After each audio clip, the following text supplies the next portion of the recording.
जो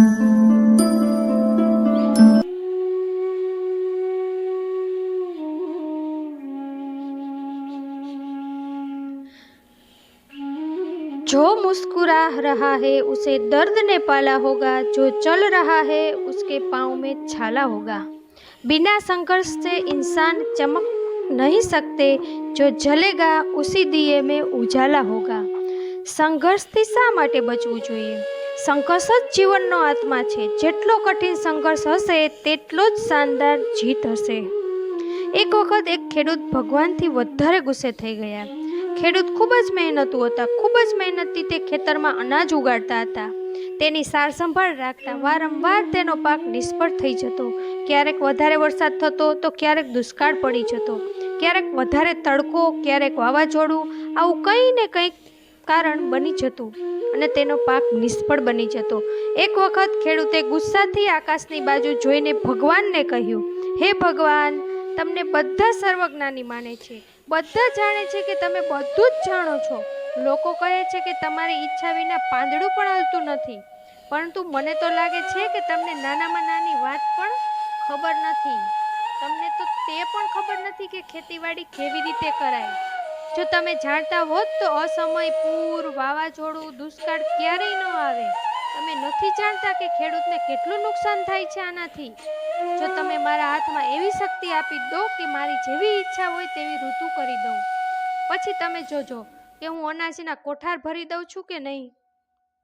ભગવાન ખેડૂતના આવા ગુસ્સાવાળા વાક્યો સાંભળીને હસી રહ્યા હતા અને તે ખેડૂતની સામે પ્રગટ થયા અને કહ્યું, હું આજથી તને શક્તિ આપું છું કે તારી જેવી ઈચ્છા હશે તેવી ઋતુ તું બનાવી શકીશ। તું કોઈ વાતમાં દખલ નહીં દઉં હું તને, તારી જ ઈચ્છાથી બધું થશે। ખેડૂત ખૂબ જ ખુશ થઈ ગયો। તેણે ઘઉં પોતાના ખેતરમાં વાવ્યા। જ્યારે તેને લાગ્યું કે ખેતરને તડકો જોઈ છે ત્યારે તડકો આપ્યો, જ્યારે વરસાદની જરૂર પડી ત્યારે જ વરસાદ વરસ્યો। આંધી, તુફાન, પૂર કોઈ પણ તેની ખેતર ઉપર આવવા ન દીધું। ખેડૂતને તેના ખેતરમાં એટલો સરસ પાક ઉગ્યો કે તેઓ ક્યારેય નહોતો થયો। લીલોછમ પાક હતો। મનમાં ને મનમાં તે ખૂબ જ ખુશ થઈ ગયો અને વિચારવા લાગ્યો, હવે સબૂતની સાથે દેખાડીશ ભગવાનને, આને કહેવાય શક્તિનો સાચો ઉપયોગ। મારી સફળતા જોઈને ભગવાનને જરૂર તેના નિયમો બદલવા પડશે। ઘણા દિવસો વીતી ગયા। પાક પાકવાની તૈયારી થઈ ગઈ।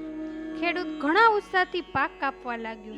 જ્યારે તેનું ધ્યાન ઘઉંની ડુંડી ઉપર ગયું તો તે પોતાનું માથું પકડીને અફસોસ કરીને રોવા લાગ્યો। ઘઉંની એક પણ ડુંડીમાં ઘઉંનો દાણો ન હતો, બધી ડુંડી ખાલી હતી। ખેડૂત ખૂબ જ દુઃખી થઈ ગયો। તેણે ભગવાનને રોતા રોતા ફરીથી યાદ કર્યા, હે પ્રભુ, તે મારી સાથે આ શું કર્યું? શું તે મને કોઈ સજા આપી? ભગવાન બોલ્યા, પુત્ર, આ તો થવાનું જ હતું। તે છોડને સંઘર્ષ કરવાનો મોકો જ ક્યાં આપ્યો છે? ન તો તેને છોડને આંધી સામે લડવા દીધા, ન વધારે વરસાદ સામે તેને સહન કરવા દીધા, ન તો તડકામાં તપવા દીધો। એક પણ મુશ્કેલીનો સામનો તેને તે ન કરવા દીધો। એટલા માટે બધા છોડ અંદરથી પોલા રહી ગયા।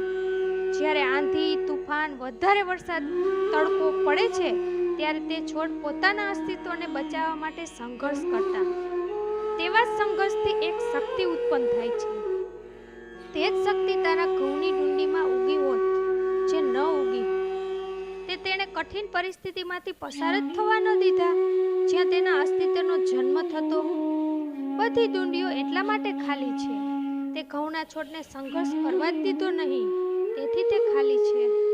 યાદ રાખજો કે સોનાના ચમક ત્યારે જ આવે છે જ્યારે તે અગ્નિમાં ગરમ થાય, તપે, ઓગળે અને હથોડીનો માર પડે તેવા સંઘર્ષથી પસાર થાય ત્યારે। કોલસાનો ટુકડો હીરો ત્યારે બને છે જ્યારે તે ઊંચા તાપ જેવી પરિસ્થિતિમાંથી પસાર થાય છે। એવી જ રીતે આપણી જિંદગીમાં કોઈ સંઘર્ષ જ ન હોય, કોઈ પડકાર જ ન હોય તો આપણે પણ ઘઉંની ડુંડીની જેમ પોલા જ રહી જઈશું। કોઈ અસ્તિત્વ નહીં હોય આપણું।